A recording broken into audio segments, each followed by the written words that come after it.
Hi, I'm Beck and welcome to another reading vlog. It is the end of a working Monday. I've just logged off from working from home and I did a little bit of reading on the weekend, which is shock horror to everybody because usually I just forget about reading on the weekend. And I started Happy Place by Emily Henry and I'm liking it even though it's a second chance romance. And I don't usually like second chance romance. I like a clean slate with my love interests. But so far I like the characterization and the premise to this. So our main character has gone back to her happy place, which is this holiday home that belongs to one of her friend's wealthy parents. And they met in college, there was this group of them, and they formed all of these connections at this holiday house, but they realized that in a month's time the parents are going to sell it and they have no say in the matter. So this is kind of their last hurrah, their last trip together at this place that's full of memories. And as a surprise, the group has invited the main character's fiance to this event as well, because it is a engagement and wedding within the next 6 days between just this very close group of under 10 friends. And that means that they're like, oh, we can't tell them that that is actually our ex-fiance. Like, they've broken up and they haven't mentioned it to the group yet. And initially they were long distance anyway, so they only saw each other once or twice a month. And she's a doctor, so she's got an insane schedule. So I'm liking so far the premise for the two romantic leads having been broken up. It seems like they have potential miscommunication. Like, he broke up with her and then she got absorbed in her schedule and they were long distance. So it seems like a whole bunch of things working together to push them apart. And what worries me is the reason that it's a second chance romance. If I can get behind the reason, I can be bought by the romance. I am 16% into it. I intend to listen to more of it during the week, but I've been pretty exhausted and my intention was to put an audiobook on while I clean out our spare room, because if you didn't see in my previous vlog, we are having a baby this year in July. So we need to actually start clearing out what will be the nursery, and we haven't done that at all. So I probably need to start that at some point and do like 20-30 minutes here and there. So that is my aim. When I'm not doing that, I'm going to be sitting on the couch reading this book. And I started it yesterday and I read 123 pages, which tells you that it's a good book. What also tells you it's a good book is that I was considering buying the sequel when I'd gotten to the 100-page mark. And this one follows Law. She can tap into necromancy magic, and that's not something that people in this world are commonly able to do. There's a lot of world building with their dark gods and therefore godly powers. There's a religious sect as well, and there's also Law being roped into getting close to the prince because there is a hidden conspiracy and mystery at the heart of the court, and they need her to resurrect previous victims in order to get to the heart of this mystery and work with the people in the court secretly to figure out how to stop this conspiracy and therefore stop a war. So I'm liking where it's going so far. I like who has been set up around Law as well, and I'm just looking forward to see how this story unfolds. Already a few things have stood out to me and I'm like, that's the bad guy, this is going to happen at the end, but I don't know how they're going to get there. I don't even know confidently if that theory is going to be solid, so I'm just looking forward to the ride. I'm enjoying the characters, the writing style, like I said, the world building. It's just a great time and I'm so relieved that I'm actually enjoying a book because I've had so many mixed things during March so far. Good morning, it's Tuesday. It's a little bit past breakfast, so I decided to have the protein balls that I made last night. I'm trying to make them last because they take so long to make, but they're so quick to eat. And I'm just staring at my book because I've got work, so I wish I could read, but later. This book has me in a chokehold. I can only think of picking this up and reading it, and I haven't been able to pretty much all day because I've had work, and now after work I've got to go and do a weights workout. Technically I don't have to, but I know that it will feel good for me even though I don't want to. But I do really want to read more. I'm 250 pages in and something happened in here that made me really appreciate it, and I won't spoil anything specifically, but generally the character in here that we're following named Law, she's 23 turning 24, and the two guys are also 24, so it's nice to see characters that are aged up a little bit. That leads me into, there was a scene between Law and one of these guys and it was charged with tension, but she recognized what was happening and made herself pull back because she wasn't sure of particular loyalties in that moment. Whereas if she was just one of those 17-year-old characters, they would have just gone ahead with it, the consequences be damned. But I like that she actually put forward her self-preservation first and logic first, and it made me really appreciate her character and the storytelling as well. And it also just made me really appreciate the building tension in this book, because it's supposed to be a slow burn. The relationships are not supposed to be the forefront of the story. The forefront is the necromancy, the world building, the intent of the politics. So I'm really liking that balance, and how the romance is very much the B or even the C plot to this story. It's doing so well in my brain, and I just can't stop thinking about it. At the moment, it's sitting very solidly on a 4 stars, maybe a 4.5. It's not quite hit the threshold of a 5 stars yet, but it is a really, really enjoyable 4.5 stars to me. So I will let you know when I read further. I really, in my head, wanted to finish this by Wednesday because I really want to go back to my Robin Hobb reread. But if I look at my schedule, which is like a week by week of March and where I want to be, I finished my previous book Nevermore in time, and I started this just in the 3rd week, which I had planned to do. So I'm still on track. So if I finish this, you know, later than Wednesday, it's actually not really going to matter. But personally, I just want to finish it before Wednesday. I'm technically supposed to be doing this as a buddy read with my friend Marie, but I've sped ahead because when I get obsessed with a book, apparently I want to trailblaze it. It is Wednesday, my dudes. Good morning. I have made some cookies this morning, which were delicious, very good breakfast cookie. We've got some builders here at the moment, so they're working outside, and I'll show you what they're doing later. And I now have to start work because it is a Wednesday. So I did some more reading last night. I got to page 370. I did say I wanted to finish the book today. I don't think that's going to happen, but I am very happy that I'm on like 79%, which is a lot in a couple of days for me, so I'm quite happy with that, but I'll talk to you soon. So it is now Thursday. I wanted to update more yesterday, but you know when you just hit those days where you are just tired, nothing feels right, you just don't have any energy. I was trying to project excitement in the morning because I was hoping that I would be able to read later that afternoon or even on my lunch break, but the workday just got so busy, and we had tradespeople here doing work outside, which I will show you. I said I will, and I will. And then after that, I just finished work. I literally had an hour nap, got dressed, and then we went to our box fit, so our boxing workout class, and then we went out for burgers. So can confirm we had absolutely fantastic burgers. Can I eat it?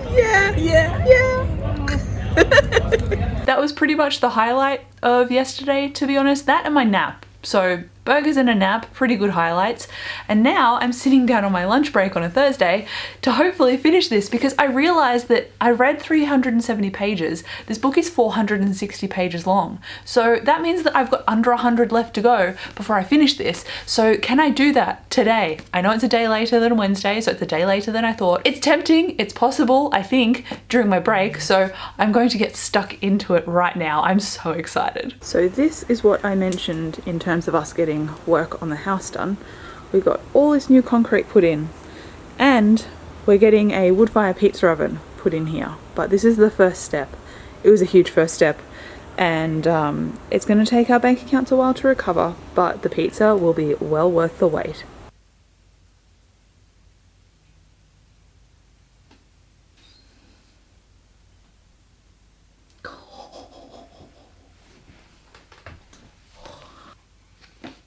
I just finished this book and that was excellent. I had such a great time. Oh, these characters though. I don't even have words because I'm so fresh off finishing it. I just know that I need the next book. Like, obviously it wrapped up, but it's a series. Will I buy the second book? Yes. When? I'm not sure, but it's gonna be soon. It is so refreshing to pick a book off my to be read pile and enjoy it, because like this was the perfect character-led, intricate political fantasy that had gods and magic in it, and it just felt so developed. And I really liked that the center focus was on the characters individually, specifically the 2 male leads and Law, and how they all developed as individuals, and then how that added to their dynamic together, and then the politics and the religion and the power that all added into it. It It was such a smart book, and you could probably call it a romantasy technically, but it's very much slow burn, and I love that it's not throwing everything at you immediately, it's taking its time, and that is what is making it such a tasty thing to devour, and I'm probably going to give it a 4.5. It wasn't quite 5, I don't know why. Maybe when I sit on it for a bit longer it might become a 5, but at the moment it's a solid 4.5. I had a great time with this.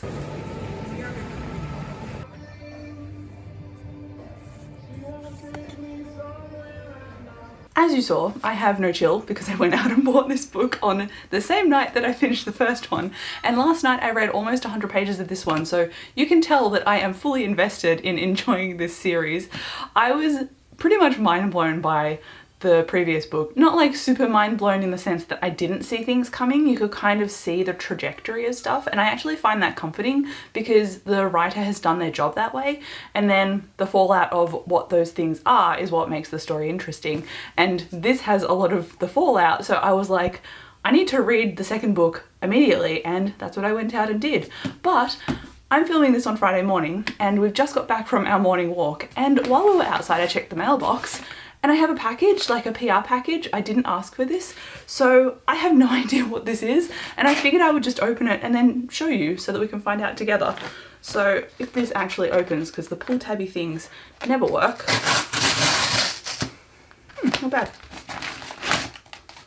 I've never heard of this book before in my life. I'm reading the PR paper that comes with it, and it says Shadow Hill is where souls suffer slow and miserable deaths. So it already sounds quite uplifting. When River McAllister escaped from Shallow Hill, she left her innocence behind and some of her sanity too.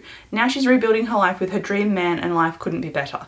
Ryan Fitzgerald is everything you'd want in a man. Attractive, rich, an aspiring lawyer, and would do anything to keep River. But that's not the only thing that attracts her. It's his attentiveness, his possessiveness, maybe not so much his temper. Okay, this is starting to sound like a dark romance, which isn't my jam. When her relationship takes a dark turn, there we go, Ryan's estranged brother, Mako, is the only one who sees it. He knows exactly what Ryan is capable of, and it's not the first time he had to be a knight in shining armour. Okay. River came from Shallow Hill though. She's never needed saving before. What Mako doesn't see is that River is perfectly capable of taking care of herself. The only one who should be scared is Ryan. So maybe it's got the she did nothing wrong kind of spin on it, where the woman actually turns up murdering the man. I don't know, we'll see. Actually no, we won't see, because I don't plan on reading this. It's probably like the best thing ever for some people, but it's really not my thing. So thank you to New South Books for sending this my way. If it sounds like your thing, now you know about it. It seems like it's already published so you can go out and get it, but it's not really my thing. So it is what it is. So I mentioned this on Monday and I didn't actually show you, but this is the spare room that is currently not the nursery.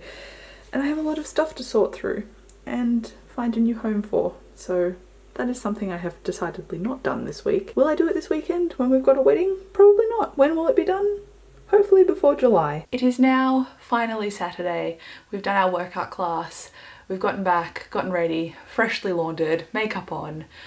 Now we're just kind of in that lull period of about 30 minutes when we get to sit down before we have to drive to the wedding. So I thought I'd update you because now is the perfect time to close out this vlog. So did I read my audiobook, Happy Place? No. Did I clean the spare room that I said that I would start cleaning? Also no. Did I finish a book though? Yes, I did. And I also got 240 pages into its sequel. And I'm really liking how the magic system and the gods in here are taking more of a step to the front. So we're learning more about what builds this world and how it is impacting our characters day to day and their ability to channel the mortem and the spiritum magic in this world. I am finding it frustrating a little bit in the sense that characters are not acting the way they should be, but that is by design, it's intentional. So I am loving the story so far and really concerned because I need to know what the resolution is, but I also want to see more of the magic as well, and clearly using the magic has a toll on these characters. So I'm looking forward to seeing how that all plays out.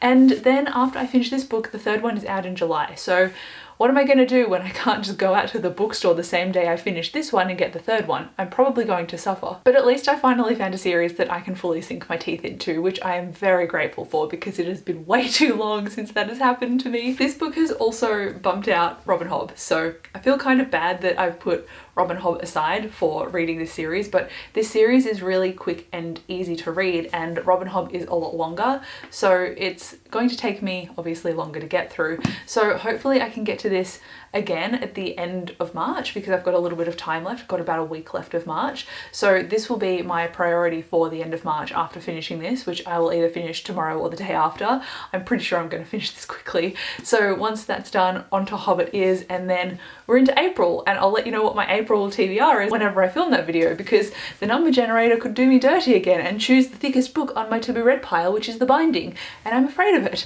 because I've already got a thick book that I want to read. But anyway, that is the end of this reading vlog. Let me know if a series has recently enamored you, because I love having an obsession with a book series. There is nothing like it. So thank you again so much for watching this video. Come chat to me down below in the comments, like and subscribe if you enjoyed, and I'll see you in my next video.